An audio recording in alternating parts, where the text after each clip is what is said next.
Don't play with it, don't be dishonest. Ay, still not understanding. So what's up, YouTube? Welcome back to my channel, and if you're new here, please like, comment, subscribe. I'm your girl Drika K, and I'm back with another video. So I know y'all can already tell by the title what this video is about to be about. I'm gonna be telling a story about me giving Zealand to the shelter. I had to surrender Zealand to a shelter. I don't know if I've already introduced Zealand to my channel yet. I don't know if I've done like a in-depth video about him, like a video that's all about him, but I know I've done like several shorts about him. So if you watch my shorts, then you know who Zealand is. Zealand was my puppy, and he was given to me by my father. There were some people in a Walmart parking lot, and they were hanging some dogs outside the window, and they were screaming, you know, get your puppies, $25 puppies. And so my dad, he thought it would be a good idea to get me a puppy from the people, and so that's what he did. I remember the day that he called me, well, he texted me, and I was in training, and he asked me if I want another puppy. So I was like, of course. And I don't know if y'all remember therapy, but my dad gave me Zealand. He bought Zealand for me or whatever, and Zealand was only a couple of weeks old when I got Zealand. Okay, being that Zealand is a mixed breed puppy, we were having a lot of issues with Zealand, but to me, I felt like those issues were very, very minor, and I felt like they were normal for puppies. Like, I don't know what dog does not chew on shoes. I don't know what dog does not chew on the carpet or the rug. I don't know what dog that does not destroy the tissue if you give them the time and the space and you leave them, you know, unsupervised, of course. And I don't know a dog that just isn't a dog, if you understand what I'm saying. Taking care of Zealand has been quite the task. Like, I'm learning to have patience. I had to learn to have patience with him and to be more hands-on with him and to just definitely have more patience with him, because he, you know, he didn't ask to be in this world, and he was still a puppy. So it was like I was having to learn to be a parent to Zealand. And so it became very overwhelming, and the fact that I don't stay in my own place, that made it kind of harder, because I'm having to like limit him to this small space, like my room. And then on top of the fact of limiting him to the small space, which was my room, there was not a lot of room for Zealand. Well, it was a lot of room for Zealand, but it was just kind of difficult for me, especially with my mindset and, you know, how things has been going in life. So it's been making it very difficult for me to care for Zealand back then. And so I was already working, going to school, just, you know, trying to stay afloat, you know, dealing with the everyday troubles of life. And on top of that, coming home and having to, you know, take care of Zealand, it was getting very overwhelming, because I just felt like he wasn't getting better. I felt like he was not learning anything. I was feeling like training him was going to be useless, because it was still times where he would, pee in the house, or he might poop in the house. And so I was just getting very discouraged, because I'm just like, I don't know what to do. And my mom, she was more patient with Zealand than my father. And the crazy thing is, my father is the one that got Zealand for me.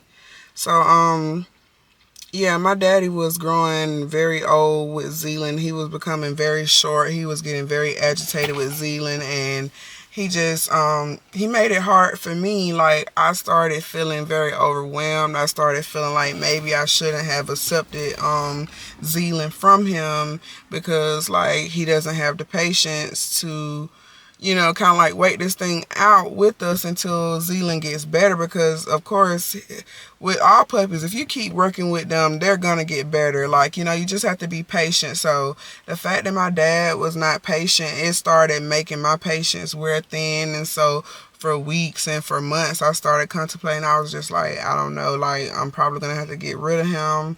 I'm probably going to have to rehome him, you know. And so every time it came down and I thought I was actually ready to, like, you know, give him or try to find him a new home, I started getting the cold feet. And I'm just like, I can't do it. I can't give him away. Like, I don't care how hard this thing is. I don't care how much more longer I have to continue to train him.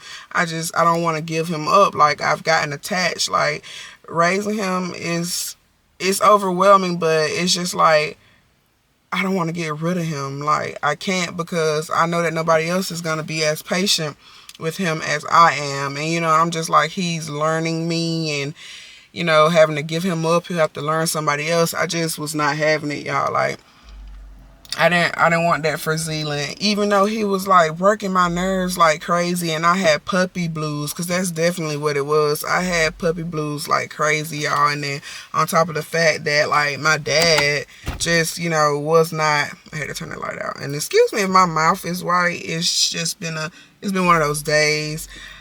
I have not been eating, and like, I'm really hungry right now, so my mouth is like really white. It's super white.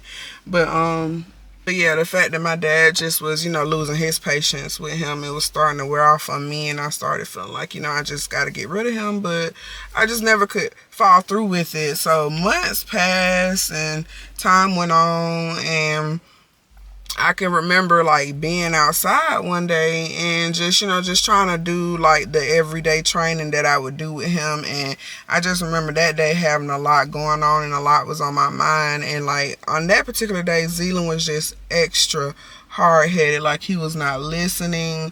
He would not sit. I would throw the ball. He would not go after the ball. Or if he did go after the ball, he would get like distracted really fast.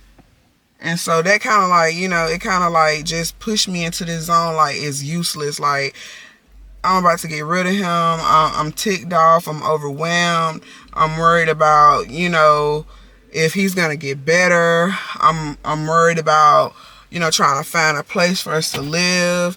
And then on top of that, I got my dad on my back, you know, telling me I need to get rid of him, and that he's tired of him, and that he's chewing the plastic off the porch. It just was a lot, you know, that was going on. So I remember thinking that day at the tennis court, because that's where I would take him to kind of let him, you know, run off some steam. So I remember after that session, because I had been doing it for about 3 weeks.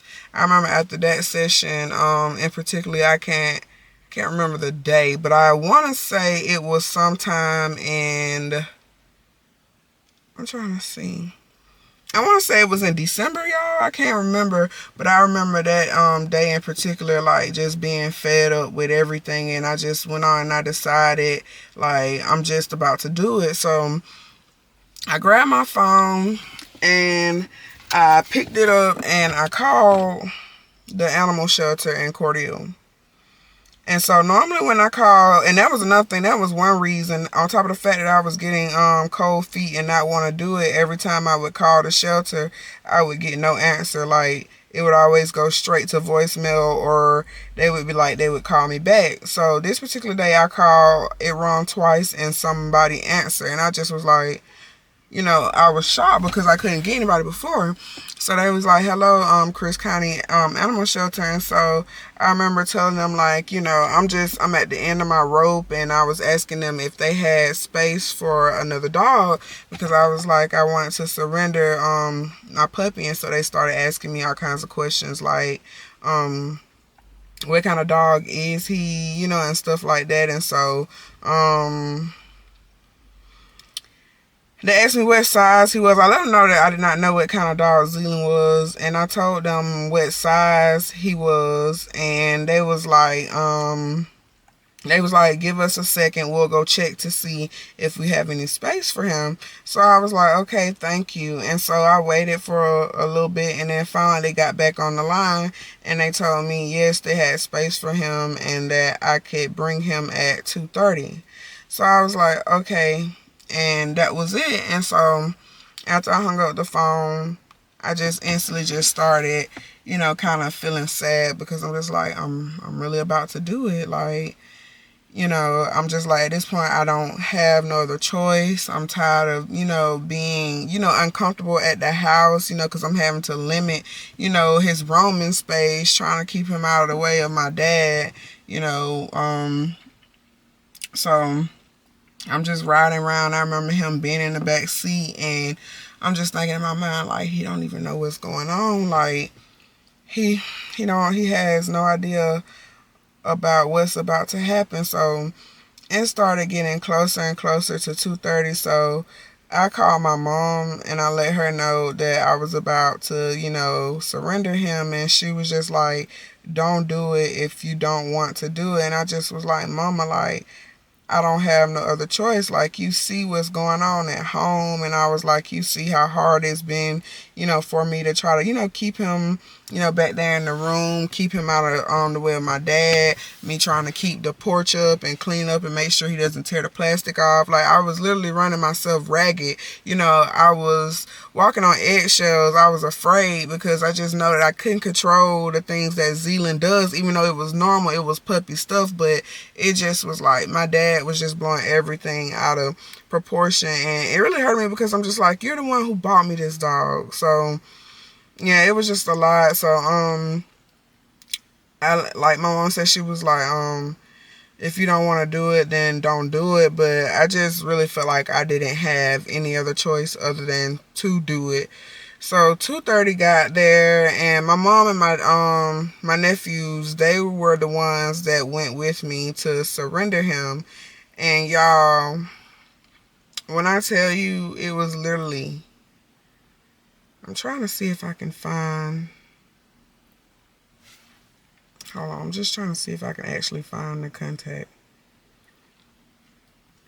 But y'all, that was a very, very, very, very, very sad moment that day for all of us. Like, we did not want to get rid of him, and it was so crazy because, oh, I think I accidentally called it back. Wow. Yeah, none of us wanted to get rid of Zealand, and everybody was just like really sad about, the whole situation. I was crying. My mom, she was dropping tears. The boys, they were crying. And Zealand, he did not want to go in there, y'all. It's like instantly, as soon as we pulled up to the place, Zealand he just changed. Like, he stopped being happy and his tail started wagging and his tail was tucked in between his legs. Like, it wasn't good. It was a very sad occasion for me and Zealand. And so they had already told me once I pulled up to the building to just ring the doorbell and somebody would come out to let us in. So we was ringing the doorbell, and finally someone come to the door and they let us in. And so they was like, who do we have here? And so I was like, this is Zealand. I was like, I was basically letting them know that I had just got from off of the phone with them, and they was like, oh, okay, yeah, I remember. And so the hardest thing that I had to do, y'all, was give that leash over to the lady. Like, it was so hard. Like, I just started crying, like, instantly, because I just didn't want to get rid of Zealand. Like, I didn't care how hard it was. Like, I just wanted to just keep him. Like, I just knew that eventually it would blow over, and I was just like, if I could just get called back for an apartment, like, we wouldn't have to even be in this situation. And so once I gave the leash to the lady, that's when I just instantly just started like feeling heartbroken. I was filling out the paperwork, surrendering him over, and the people, they weren't, I wouldn't say they was mean, but it was one of the ladies there, like, she just completely walked past Zealand, like, because he was, like, most of them was, like, rubbing him and stuff like that, and I could just tell that she was the one that just does not have a heart. And she was like, I'm not going to pay you any mind right now. So she was like, but you'll be my friend later on. And so I just started feeling, hold on, y'all, this is my sister.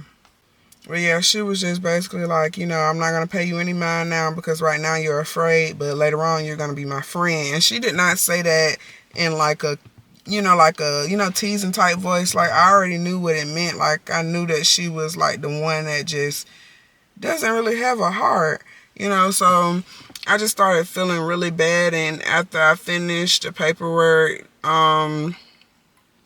they started walking, him towards the back, and I didn't want to look at him anymore. So my mom, I started walking out the door because I'm just like, what's done is done. I have had to do the hardest thing ever. And so I'm just like, I'm ready to go to the car.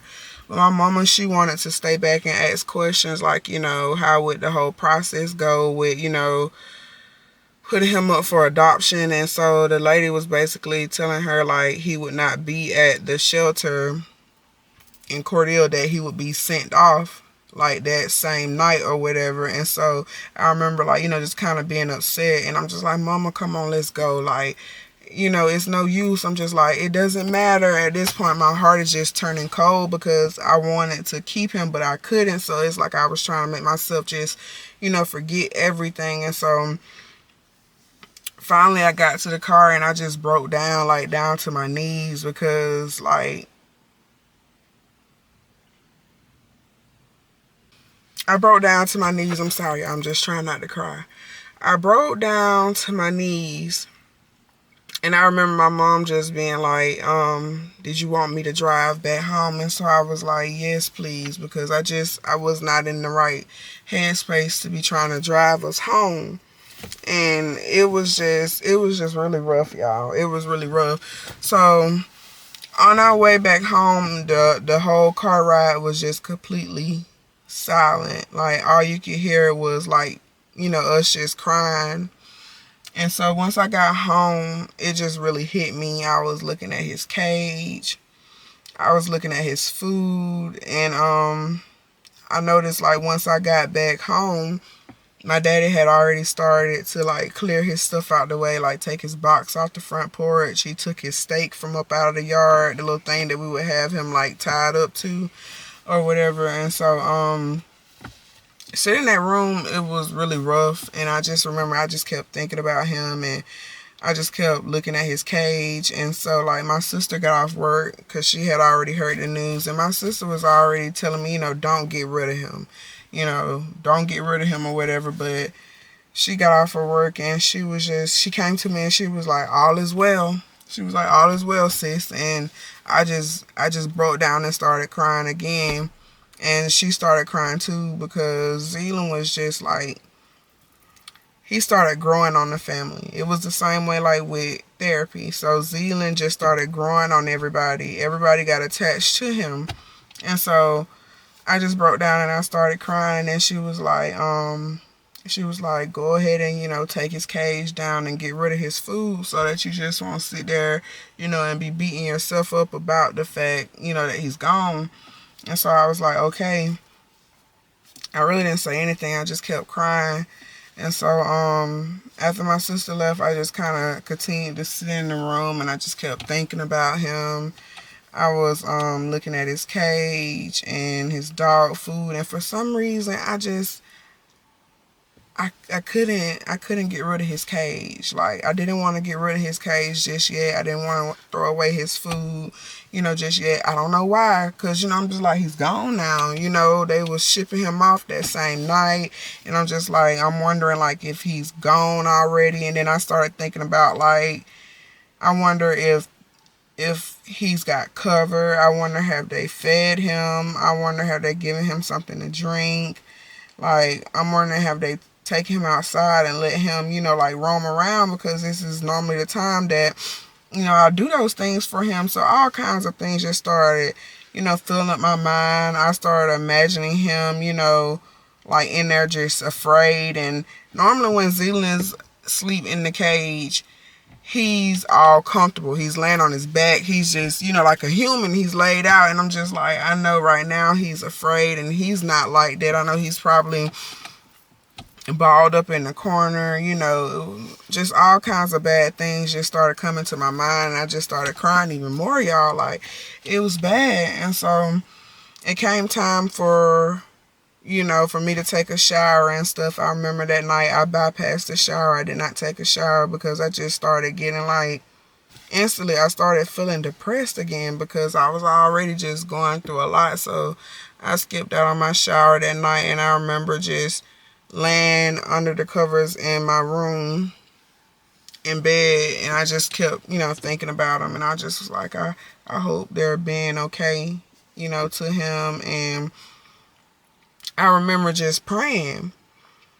And this is the crazy part, y'all. Like, I remember praying, that nobody would harm him, that they were nice to him. I prayed that immediately a loving family would come and they would adopt Zealand. I prayed that he would find a family that was patient with him, and gave him the time and the grace to grow into the, the perfect puppy that I know that he can be. Like, it was a very heartfelt prayer because I was very sorry that I had to surrender him. So I just remember saying, Lord, please don't let anyone harm him.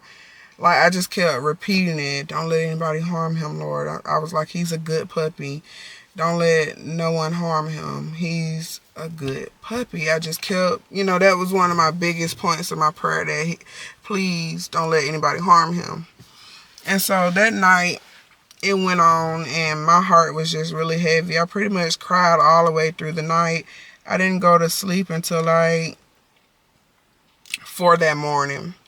And so once I finally did doze off, like, I woke up about like 6 o'clock, somewhere around there, and I just remember just laying there, like, just feeling hopeless, feeling bad, like, it's another day, still thinking about Z. I'm just like, I wondered did they already ship him off to the other shelter that they said that they was shipping him off to, and that's where he would be staying until he got adopted.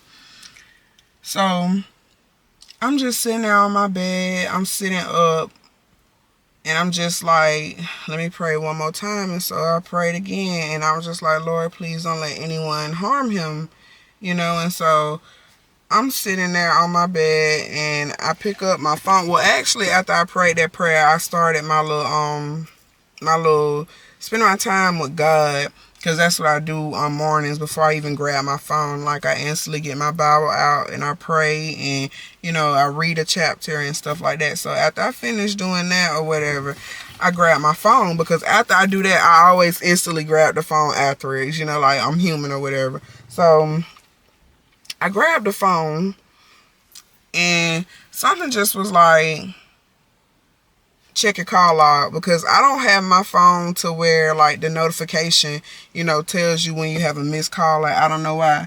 So I looked, and on the missed call thing, there was a number, and I just remember, like, if I got a picture of it, I will put it on the screen. So I remember looking, I'm just like, this number looks familiar. So I'm just like, I don't know who this is. So I was like, I'm not finna call it back. I'm not in the mood. Like, that's really how I felt, because I'm just like, I'm down, I'm sad. So I'm just like, I'm not calling that number back. But once I got up and I started staring around, something just was like, call the number back. Call the number back. So I called the number back, and y'all, guess who it was? It was the animal shelter. So they was like, hello? And I was like, hello? And they was like, is this Frederica? And I was like, yes, it is. I was like, oh, this is the Chris County animal shelter. We was just wondering if there was any way possible that you could possibly come back and get Zealand and pick him up. And so I'm confused, but at the same time, I'm happy, but I'm still confused, because I'm just like, I finally got the guts to get rid of him. I get rid of him, and this is happening. So I was happy, but I was confused, because again, like I say, I finally got the guts to get rid of him. And then, my dad is already happy that, he's gone. He's taking the stuff up off the porch, and stuff like that. So I'm just like, oh, it's pretty much it's done, because, that's it. So before I knew it, I'm just like, I was like, what's wrong? And so they was like, he's mean as hell. Like, and I was like, and they was just like, yeah, he's really mean. So we was wondering if you could come, pick him up, or we'll just go on with the process. And so I'm thinking in my mind, go on with the process.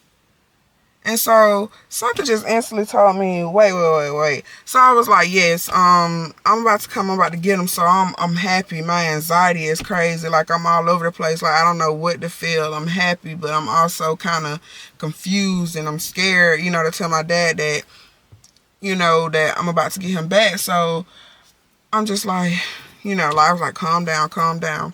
So I go up front, and I was just like, Dad, I was kind of nervous, and I was like, that was the animal shelter, and I was like, they was wondering if I could, no. First, before I even told my dad, I was like, hold on, let me check something out. I'm like, go on with the process. I was like, they told me that he would be shipped out last night. So I just happened to go on their page that's on Facebook, and in big bold letters, I'm gonna see if I can put that in the video too. It says kill shelter. And so I instantly, I'm still trying to figure out which lens to look at too, y'all, so I'm sorry. So I instantly just started feeling like, like, oh my God, this is a kill shelter. And I could have sworn that I Googled it and it said no kill. Like, I thought I saw the words no kill on it, but it turned out that the shelter is actually a kill shelter. And what they meant by go on with the process, they were not going to ship him out that night, but instead they were probably going to euthanize him. Because already they was telling me, like, when we got there, they was telling me that he was bigger than the size that I had said that he was. They asked me what size he was, and I said small. And to me, Zealand is small, but it was like he was a big dog or whatever. So I'm assuming because they didn't have, the right kennel space for him, that they was just probably gonna go ahead and put him down. So yeah, so, like I told him, I said, yeah, I'm going, I'm on my way. I'm gonna, I'm coming to get him, because I'm just like, I can't let them put my baby down. Like, I just can't. And knowing that, like, that on my heart, and knowing that at any moment someone could possibly call me for an apartment, and this will just, be, it'll just, the issue will just go away, and we'll just be in our own space. So I'm just like, I'm on my way. I'm hurrying up. I hurry up and wash my face and brush my teeth. I still had the same clothes on from yesterday. So, I go up front, and my dad was like, where are you going? So that's when I was just kind of like real nervous, like, and I let him know that they called and they told me to come get him. And then he was just like, he was like, I don't want him to come back here. He was like, the dog is tearing up the plastic. He was saying how Zealand is costing him money, and how he's just basically is against him coming back to the house. And so I just remember telling my dad, like, I'll pay you back. Like, whatever you want me to do, I'll pay you back. But I told him, I said, that I can't let them kill him. I was like, if I don't go get him, I was like, they're going to kill him. I was like, I didn't know that it was a kill shelter. I was like, he can only stay there like 3 days max. And that's if they push the issue of adoption. Then they'll, if they don't, then they'll just go ahead and kill him. And if he's not adopted in those 3 days, I was like, they're going to kill him. So, I remember my dad just, not really being with it. And then I remember just walking out and leaving, because I'm just like, at this point, whatever you say does not matter. I'm going to get my dog, and I would just worry about whatever issues come with this situation later.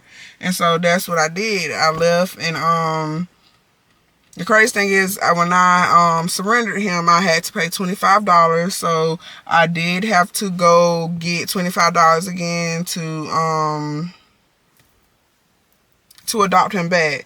So once I pulled up, my nephew Zay, he wanted to ride with me. My mom and my nephew Amir were at the urgent care, because Amir had COVID at that time. So, and he had just found out. So yeah, so me and Zay were on our way back to the animal shelter, and like, I remember just like straight dogging my car out, like mashing the gas, like, hurry up and get me there. I'm going to get my baby. My son needs me. So we pull up to the shelter, y'all, and I remember just ringing the doorbell, like, zzz, like, y'all let me in here, like, right now. My son is in there waiting on me. So I get in there, and it was like, girl, thank you, Jesus. She was like, that dog is mean as hell. And I was like, really, y'all? And it was like, yes. It was like he wouldn't let us take his collar off. He wouldn't let us take his leash off. Like, he still looks like the moment that you brought him in, it was like he still looks like that because nobody was able to, you know, get near him and stuff like that. And so I was like, where is he or whatever? So they was like, we need you to sign this paperwork so that you can adopt him back and agree that in 10 days that you will go to the doctor that they have chosen to get him neutered. So I'm just like, yeah, whatever, because, I mean, I'm not going to breed Zealand. I don't even know his breed myself, so I'm just like, okay, getting him neutered, that's no problem. I'm going to get my baby neutered or whatever. And so I remember signing the paperwork, and it was like, do you think that that he will let, they was like, do you think your nephew can come back there and get him? Because they was like, he's not gonna, you know, let us walk him out or whatever. And I was like, he might or whatever. So my nephew, he went back there because I was still filling out the paperwork. He went back there with them to, you know, bring him back up. So I was finishing up with the paperwork, and like I just heard like some noise, like tapping on the ground. And I turned around and it was him, y'all. Like already they had shown me a video. Like they was like, we want to show you this video of how mean. And I wish I could have the video. I want that footage so bad. But it was like they just wanted to show me the video so that I would not think that they just did not want, you know, pull up with him. But y'all, I had never saw Zealand like that ever. Like all of his teeth were showing, and he was growling.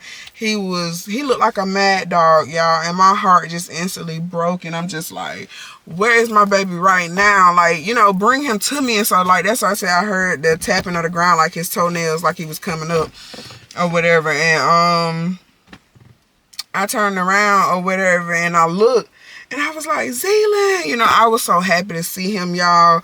And so I was asking him, I was asking my nephew, I was like, I can't remember what I said, but my nephew was telling me like how they told me like when Zay first got back there, he was barking at him too, and he had to pick up on his scent. But once he realized who Zay was, his tail started wagging. Like he started becoming so happy, and he was jumping up and down on Zay's leg, you know, just excited to be back, you know, within the just excited to be, you know, back in the presence of someone that he knows.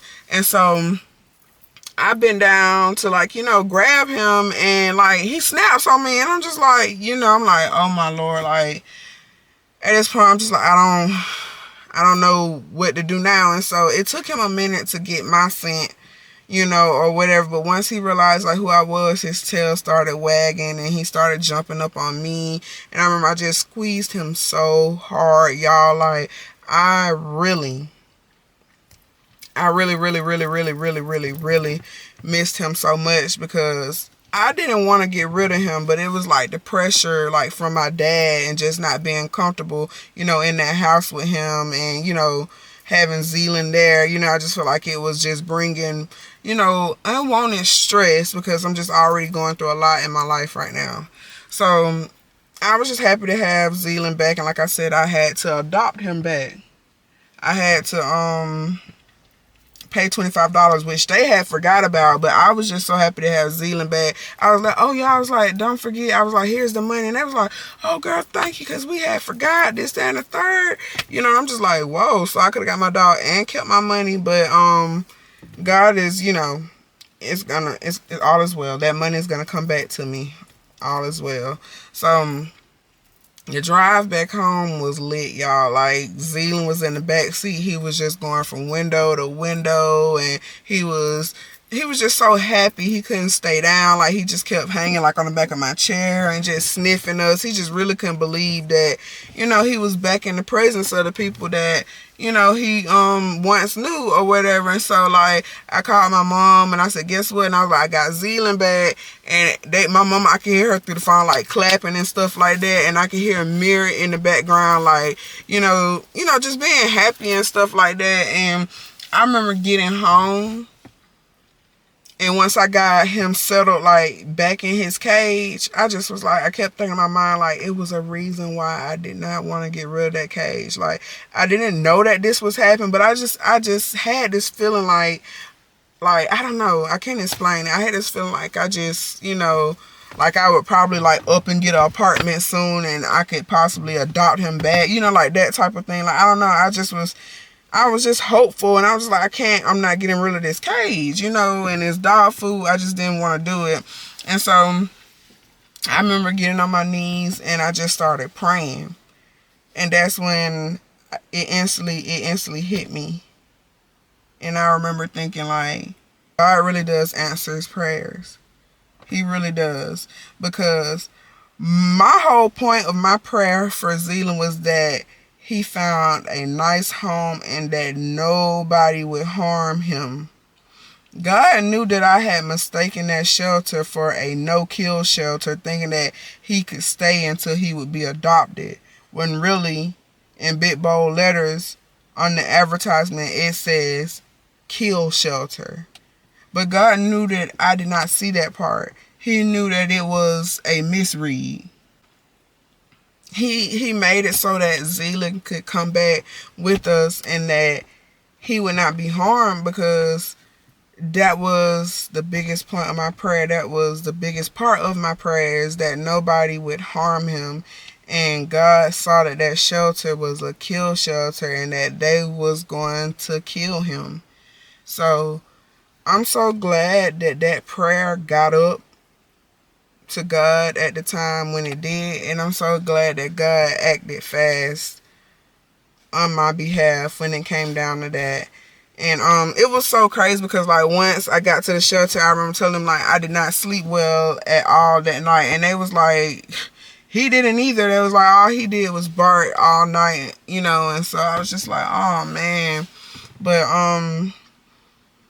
yeah, I got Zealand back and I'm just really happy. And I remember after I got him back, like I said, after I prayed, I remember thanking the Lord, you know, for answering my prayer and just protecting him and looking out for him. I started praying over my life. I started praying over his life. I started asking God to give me the patience, you know, to continue to train him. And I started praying for him to, you know, send us a space where, you know, we can just, you know, do what we do, where he can be comfortable, where he can roam, you know, and stuff like that. I was just so happy to have him back. You know, it did not sit too well with my dad or whatever, but yeah, it didn't sit well with my dad, but I got Zealand back and that was all that matters. And like, I just want to say, like, these dogs do not ask to be here, y'all.